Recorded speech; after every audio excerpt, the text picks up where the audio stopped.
Guys, welcome to my channel. Today, nandito tayo sa Hyundai Pasig para tingnan itong Hyundai Tucson. Thank you nga pala sa Hyundai Pasig for allowing us to review this SUV. Napansin ko kasi lately parang humina yung benta ng Hyundai. Kasi dati number 4 sila sa market. Ngayon parang naiwanan na sila. I think nagkaroon ngayon ng bagong management and it's now being managed by Hyundai Motors Philippines Corporation. So, bale, direkta na sila sa Korea. Yung dati nilang distributor na Hari ay trucks and buses na lang ang dinadala. Now, ngayon, under direct supervision na siya ng headquarters in Korea, they will be able to resolve many issues in the past, including yung unit allocation at saka yung supply. Hyundai hopes to focus on revitalizing the brand and the network first. So, masosolve na yung problema sa stock, tapos yung prices nila magiging competitive while still offering yung the desirable variants with a high standard of specifications na similar dun sa Korea. This is hope to reduce the temptation to acquire yung mga kotse nila through the gray market. Kasi dati, dahil nga sa kulang sa mga features, sa gray market pumupunta. At alam nyo ba, na ang nagdala talaga ng popularity sa Pilipinas ng Hyundai ay yung Hyundai Starex. Doon sila nagsimula. So hopefully, maibalik nila yung kanilang magandang positioning. So we expect good cars from Hyundai in the future.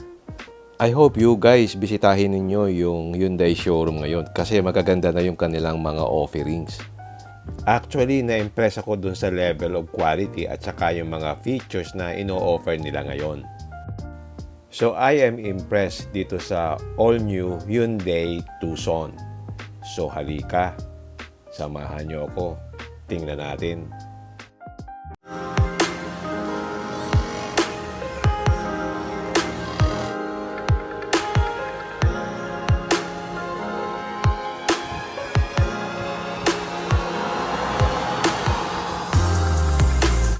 What you're seeing now is the GLS gasoline. Ito yung base model. Kasi dalawang variant lang naman sila. Itong gasoline at saka yung diesel engine model na top of the line. We will try to compare this with the top of the line diesel variant.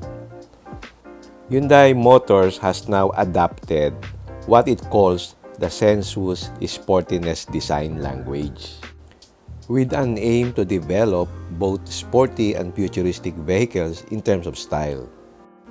The Sensus Sportiness theme blends the intuitive and intrinsic beauty of automobiles with Hyundai's core design philosophy in terms of proportion, architecture, styling, and technology. So yung design niya ngayon is very futuristic. Yung design language niya gives the car character and road presence. And for me, the design is quite unique and very much different from the previous generation of Hyundai cars. So let's start with the front.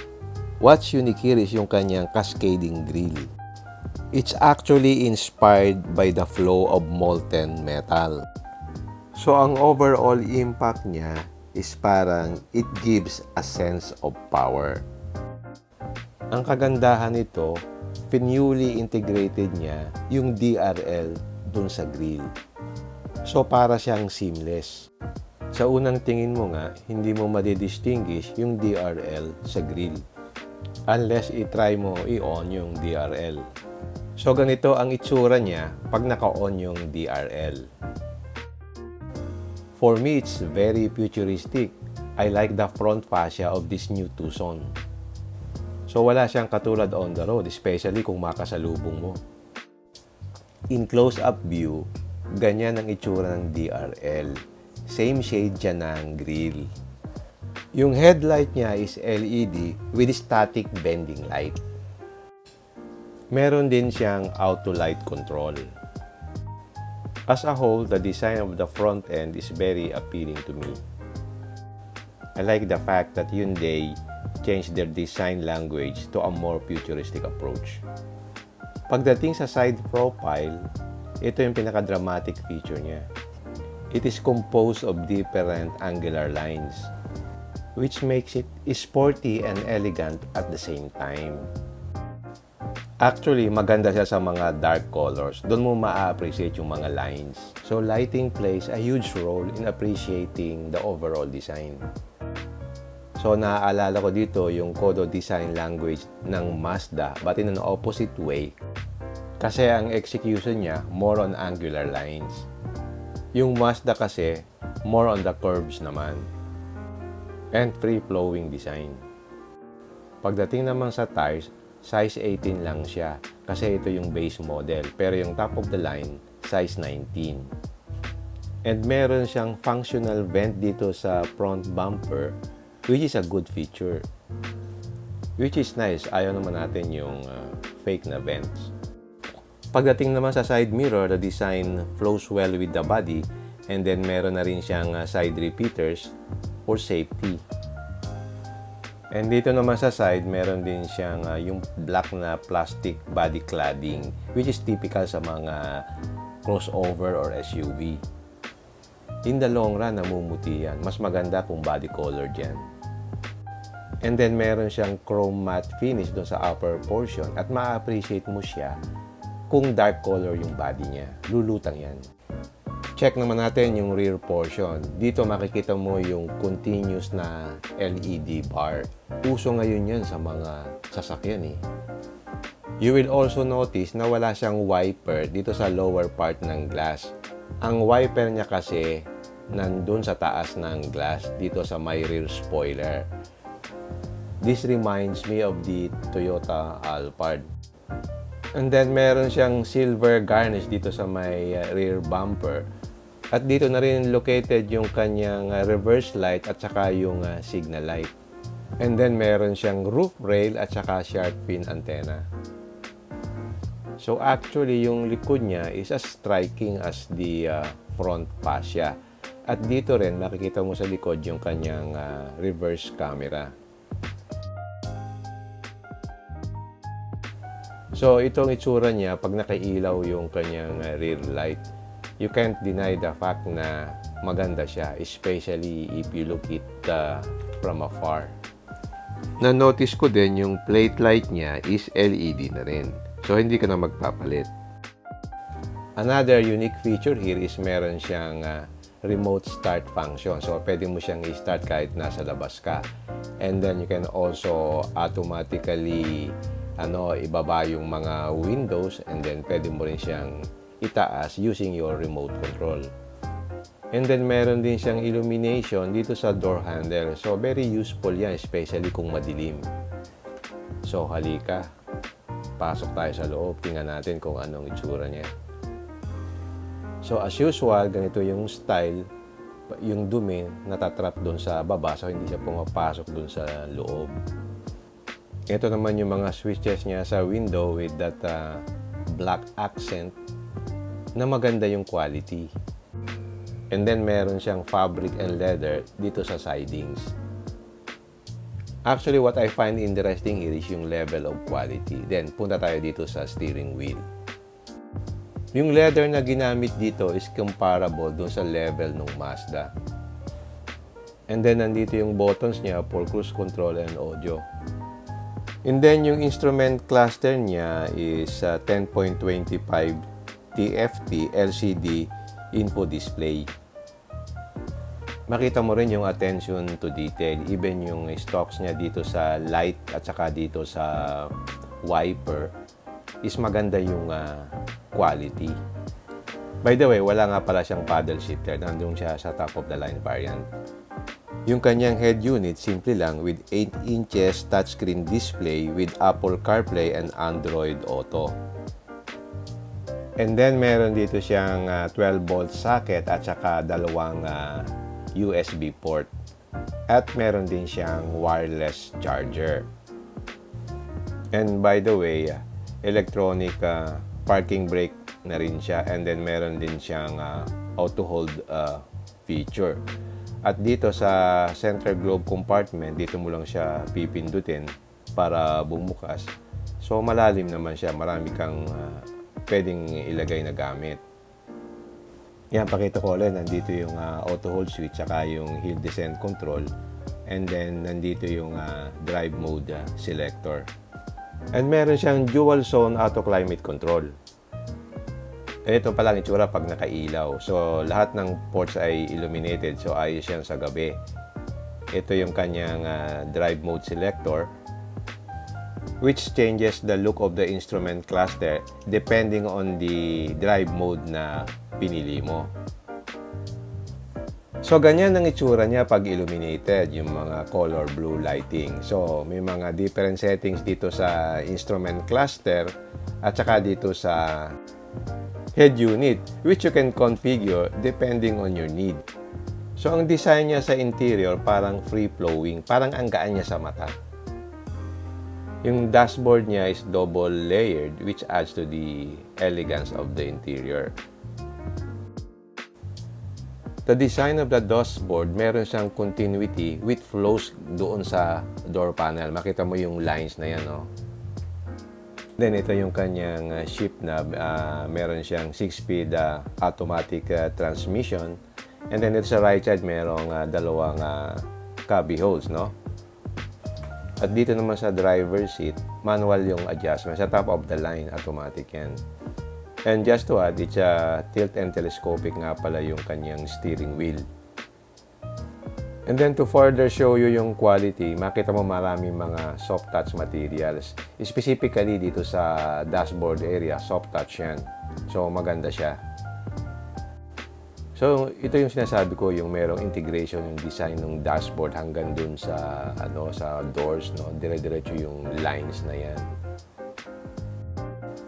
Check naman natin itong visor. Nai-slide ito para makita mo yung mirror. At dito meron siyang extension. So pagka mahaba yan, so nai-extend mo yan.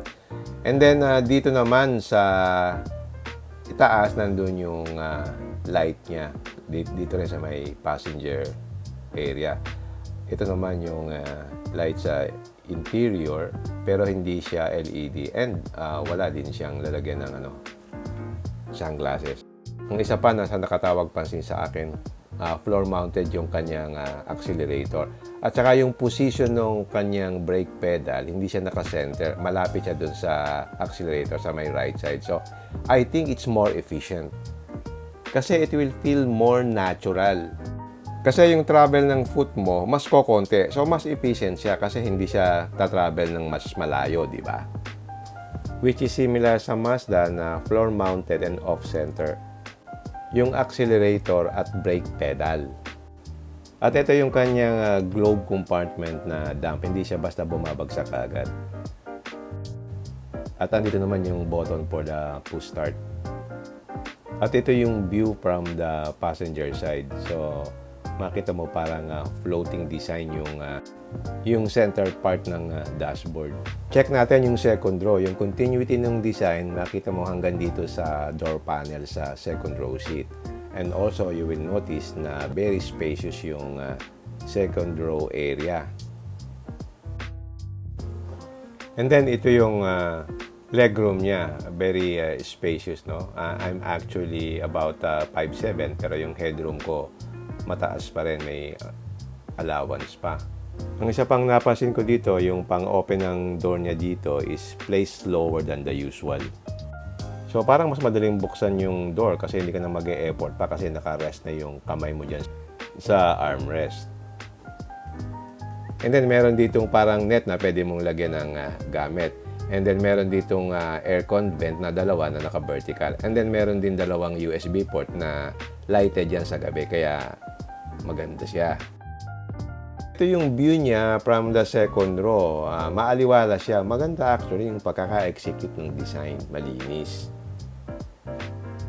And then dito naman meron siyang armrest dito sa gitna. Ito nga pala yung suspension niya. Independent multi-link suspension siya. So maganda ang play niya. So mas smooth ang ride nito. Check naman natin itong likod. Ang opening niya dito sa baba. Unlike, di ba, normally doon sa taas yung normal. Dito sa bandang ilalim yan. Yan, pag inopen mo, ganyan ang itsura niya. So, maluwag naman yung likod.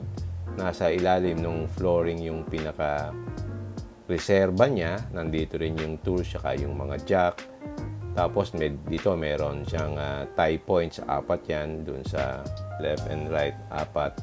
And then, meron din ditong ito yung 12-volt socket, at saka ito yung automatic na switch para pag-fold ng second row sheet, no? Pag hinila mo yan, bababa yung second row sheet.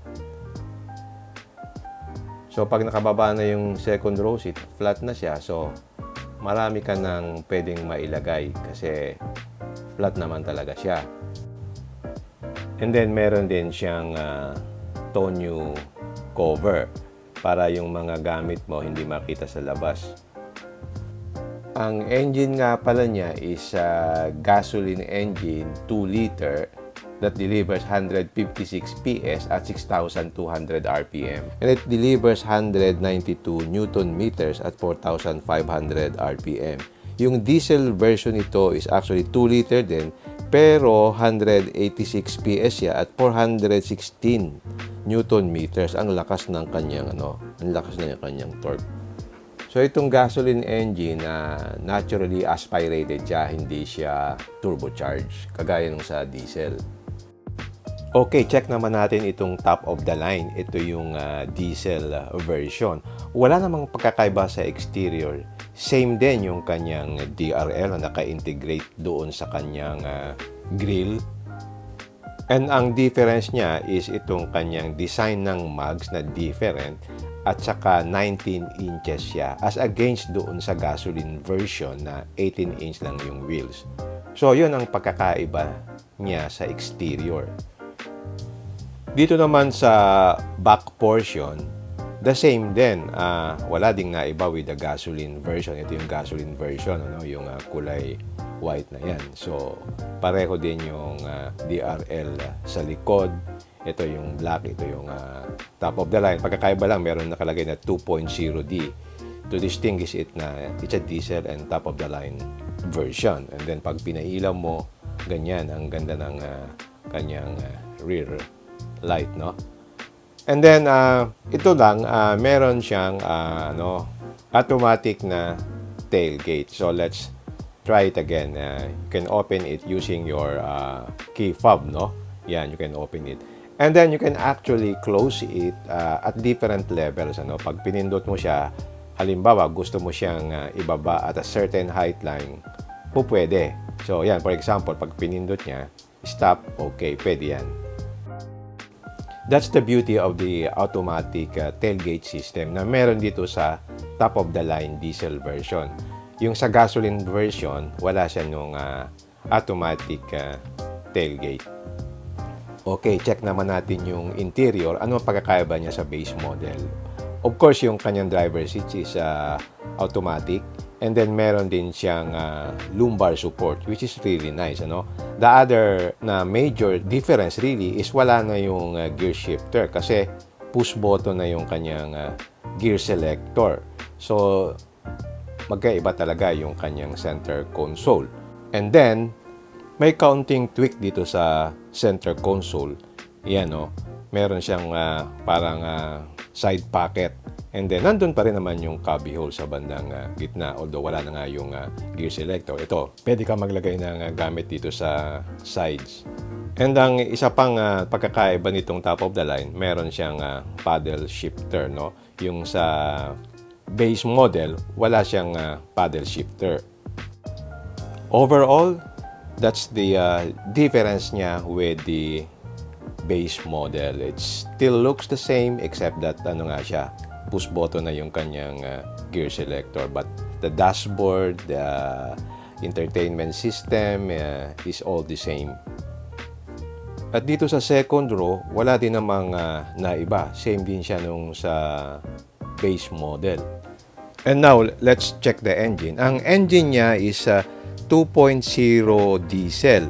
Pero mas malakas kasi siya. It's 186 PS at 4,000 RPM. At ang torque niya is about 416 Newton meters as against dun sa 192 Newton meters ng gasoline engine. Yan ang pagkakaiba niya. Ang na-observe ko lang sa mga diesel cars ng Korea, maganda yung tuning nila, malakas humatak. A good example is yung Hyundai Accent, ang bilis niya. Tapos, tahimik ang kanilang mga makina. By the way, ang price niya nga pala, yung gasoline version is 1,570,000 pesos. While yung diesel version is 1,840,000 pesos. Overall, I'm impressed naman with this vehicle. Ang negative lang dito, kulang siya sa active safety features na present doon sa mga ibang bansa, which I will enumerate later. Pero sa akin, may dating siya sa karakter parang gusto mo siyang i-purchase o sakyan.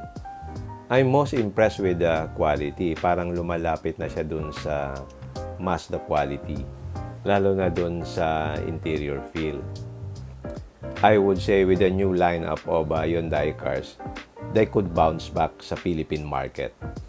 Before I forget, ito nga pala yung mga safety features niya. Meron siyang ABS, meron siyang electronic stability control, meron siyang downhill brake control, hill start assist control, trailer stability assist, and meron din siyang TPMS. Meron din siyang parking distance warning, saka yung manual speed limit.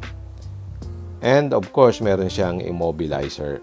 At saka yung child safety rear door locking at saka yung child anchor. But compare mo with the features with the other countries, ito yung features na meron sila na wala tayo. For example, meron silang forward collision avoidance assist, lane departure warning, lane keeping assist, lane following assist, adaptive cruise control with stop and go, may highway driving assist, yung blind spot collision, blind view monitor, at saka yung 360 degrees camera. Meron pa silang parking distance warning, rear cross traffic collision avoidance, ultrasonic rear occupant alert, safe exit warning, at saka yung high beam assist. Ang dami ng features sa ibang bansa na wala dito. Siguro because yung sa budgetary constraints, kasi pag nilagay mo lahat yan, magiging mas mahal na yung mga price niya. Yung mga features na to, it's nice to have. But to be honest, for me, parang sometimes it's annoying. Kasi yung ibang features minsan sensitive. For example, yung front na mitigation collision system, bigla na lang siyang pipreno, magugulat ka na lang. In sample, meron akong mga friends na pinapatay nila yung mga features na to. Kasi minsan parang hindi ganun kaganda yung experience. And not to mention na maraming possible na masira. But it is just me. Yung iba kasi gusto nila techy yung sasakyan nila. And I understand that kasi for that price, you expect na marami kang mga value-added features. Pero going back sa Hyundai Tucson na to, ang kulang na lang para sa akin, which is necessary nowadays, yung 360 degrees camera. At saka yung adaptive cruise control. But other than that, it's all good. Salamat nga pala uli sa Hyundai Pasig at saka dito sa Hyundai Manila Bay. So kung meron kayong mga kailangan na Hyundai cars, pwede kayong pumunta dito. Okay, hanggang dito na lang. If you like this video, don't forget to like, share, and subscribe. Until next time, see you again in my next vlog. Bye!